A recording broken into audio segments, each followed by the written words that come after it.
Check the mic and make sure it sound right, boys. Hi, welcome back to the channel folks. I'm Dr. Vishal and this video is the first of its kind in a series of videos which I plan to make more often, where I can make it feel as if we are having a chat. The other kind of videos which I like to make on this channel are generally vlogs about my life as a doctor, travel vlogs, and videos about ideas and experiences from various books that I've read, life as a doctor, my thoughts, and the collective wisdom from the internet, and so on and so forth. But they are generally very scripted, and they have a well thought structure, and I try to make them all cinematic with background music and all those kind of things as much as possible.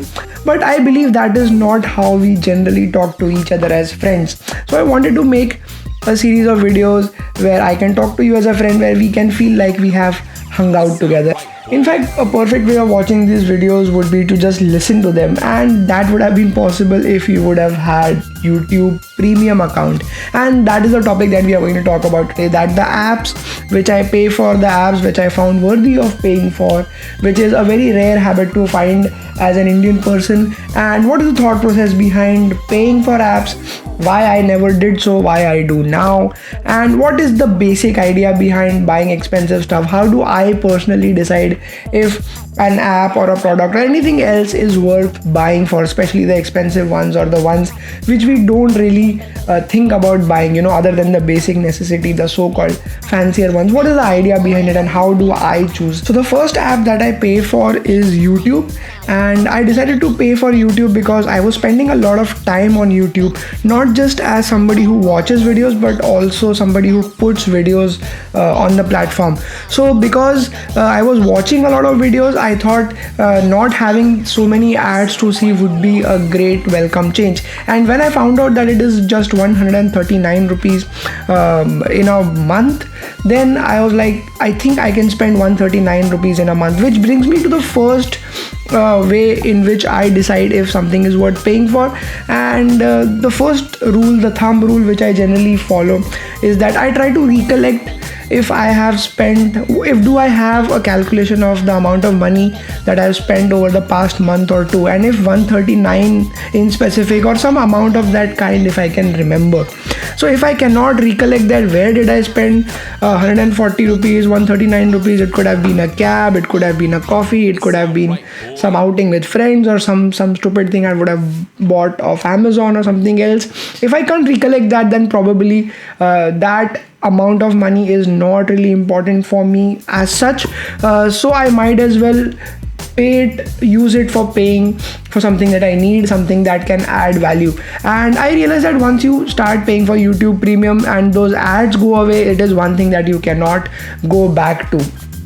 And so that is the main thing, that there are no breaks, because I like to watch videos not just for the entertainment or for the value part, but also as a critical, as somebody who wants to learn from those videos and try to apply it in their own videos. And so for me, it is a learning experience in which if I don't have any ads, then it makes the experience all the more worthwhile. The second reason I pay YouTube is because if you're a premium member, then you can listen to the videos. And after I started paying for YouTube Premium, I realized that a lot of videos, including the ones like this, are not really worth looking at, but they are more fun when you can listen to them, and that increased my efficiency of consuming these videos. So there are a couple of creators like Ankur Warikoo or maybe Naval Ravikant and all those people who talk about a lot of wisdomy, deep thinking, meaningful things. You might as well just listen to them, and instead of watching and being distracted, I can just put my earphones on, switch on the video, and shut the phone and use it as a podcast. So that is only available in YouTube Premium, and these are the two main reasons why I decided to pay for YouTube Premium. The next app that I pay for is Spotify. I also have a Spotify Premium account, and the reason is because of course nobody likes ads in between their music, and over the period of time the advertising frequency had also increased, which was quite annoying. But the main reason is that when I'm editing videos, or maybe if I'm writing scripts, or if I am thinking about ideas, researching about videos, if I play a continuous music in the background, then it makes me more efficient. I've observed that I can work for much longer time in front of the computer if there is a nice upbeat music or those lo-fi music playing in the background. Of course I can do it with YouTube also, but Spotify has a very good recommendation engine which keeps on playing music, and overall it makes my time in front of the computer more productive and more enjoyable. So I thought it was worth paying for. Which brings me to my second rule of thumb when it comes to paying for apps, is that if it costs somewhere around ordering a pizza for 1 or 2 people, then you might as well order it, because for Spotify Premium, the one at least which I have, costs me around 1,000 rupees for a year. And if I look back in the year 2020 or maybe 2019 or 2021, I cannot really recollect if I would have spent, where exactly have I spent 1,000. It could be like I said, for a pizza, for a meal out with friends, or it could be anything. So if in the long run 1,000 rupees per se may seem like a lot upfront for an app, but when you cut it down to a year, I think most of us make a lot of careless expenses, and those can be cut down and can be shifted here. And if you don't remember where did you last spend your 1,000, maybe 6 months back, then I think you have enough money and you just have to choose should you put it into apps, or you should just buy a couple of more t-shirts or something like that. The third app that I pay for is Skillshare. It almost sounded like an ad, but this video is not sponsored or nothing like that. It's too small a channel, which reminds me, like, share, subscribe. Let me know how can I make it better. So Skillshare is an app that I pay for the whole yearly plan, and that is because I observed that I spend a lot of time learning tutorials from YouTube. And I realized that YouTube has this algorithm where everything has to be made entertaining, and it is all designed around keeping people's attention. That is the bigger focus than actually providing value. Of course, providing value is there. You can learn a lot of things. I've learned almost 80% of my computer related skills off the internet from YouTube. But as far as Skillshare is concerned, the classes over there are more elaborate, and they are less focused on entertainment but are more focused on exactly teaching you stepwise manner how to get a particular skill done. So when it comes to computers or graphic design or learning video editing, or just learning about what other YouTubers are up to and how do they speak, how do they talk, how can you learn marketing, public speaking, and all those kind of things, Skillshare is one go-to place where you can find all of this stuff together. And I thought that the amount of things that I wish to learn from it, and maybe I can contribute to the app later in the future, it would be worthwhile to have an access to all the classes which are out there. And for that, if I think I'm paying not more than like 1,500 rupees, 1,700 rupees a year, which for a year sounds a fair deal, because we have spent so much money in doing shopping hauls and whatnot and buying unnecessary stuff. So might as well pay for learning a particular skill and apply it and get exponential returns, hopefully. The next app that I pay for, I have almost paid for, is Canva. Now Canva is a photo editing desktop graphic illustrator website/web app which has practically replaced my use of Photoshop. So Photoshop is very versatile, very good. It is industry standard in itself. But when it comes to things like graphic design, when you have to put elements, it is a big pain to find the right graphics on the internet, put them into Photoshop, check the resolution, and cut, paste, and just mesh them together. And as I was making more and more videos for YouTube, I realized that I have to make thumbnails very consistently, and for that Canva is a great app. Of course, there are a lot of free resources, and I've been using Canva for almost 2 years, 1.5 years at least by now, and it is only recently that I've decided that I might want to pay for it. So this brings me to another rule of thumb that I follow, that if you've been using a product or a service since a long time, or if you have internally felt the need of having a paid version of the app many times, then I think you deserve to pay for the app yourself. Canva is by far the most expensive app that I have paid or will be paying for. It comes to around some 7,000 rupees a year.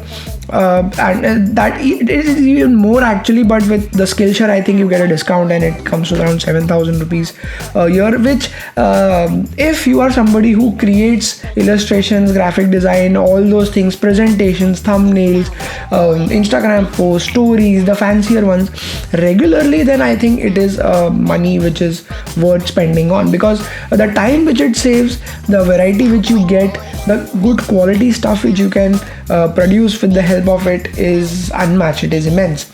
So the amount of value which is adding is crazy, and the money which you have to put, though it does pinch my pocket at least, but I would still recommend that if you don't have any other expenses and you are taking your content creation or your hobby or your passion seriously, then this would be a worthwhile software to invest in, and hopefully you can come up with great ideas and blow up on the internet and get all of that invested money back in some form or the other. The latest addition to my list of paid apps is Curiosity Stream and Nebula, and that is specifically because I watch a lot of Ali Abdaal videos, and there are a lot of deep dive discussions with a lot of people that I would want to listen to, and I believe the only way to get access to that was to enter this platform of Nebula, and along with that comes Curiosity Stream bundle, or I don't know if it is the other way. So I also realized that there are a lot of stuff that is very interesting. There are a lot of other creators that I could learn from, I could watch. A lot of science and explainer stuff is there on Curiosity Stream and on Nebula as well, and this was basically the genre, the kind of thing that I was also watching on YouTube.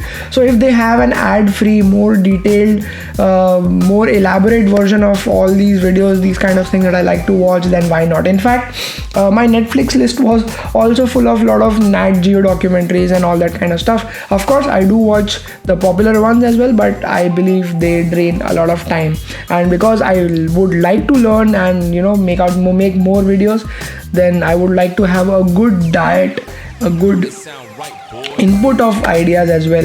It is a very recent addition. I haven't really spent much time on it, but the time that I have spent, the interviews that I have seen, the new channels that I have discovered have been worthwhile, I would say. So this you can consider a kind of sort of a review of these two platforms, Nebula and Curiosity Stream. If you're a nerd, if you like to watch sciencey stuff, then maybe these two platforms are for you. Okay, so I was under the misconception that all that you learn has to come for free, especially from the internet. Most of the things, in fact, till date, in all these purchases, these subscriptions have only come in the last couple of months.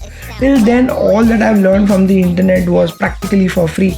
So I think I was under this misconception that everything around internet should be for free, and all these apps, they are just looting your money, and they are trying to sweet talk you into paying money to them, and the advantages of that are next to none.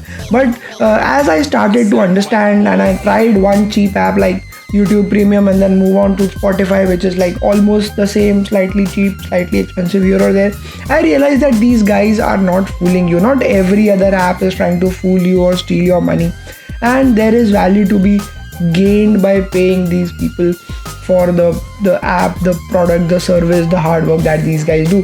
So I think the whole idea of this video is that gradually my idea, the misconception, my thought around paying for apps is changing, and I believe that you should also try to explore whatever app or whatever service that you've been using for free for a long time.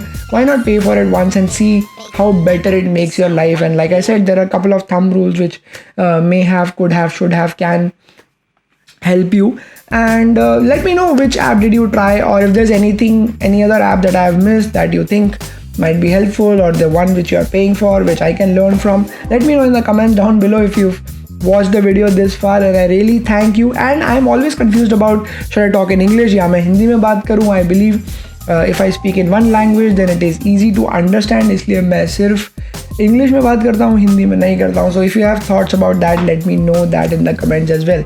Thank you for watching. I will see you in the next video very, very soon.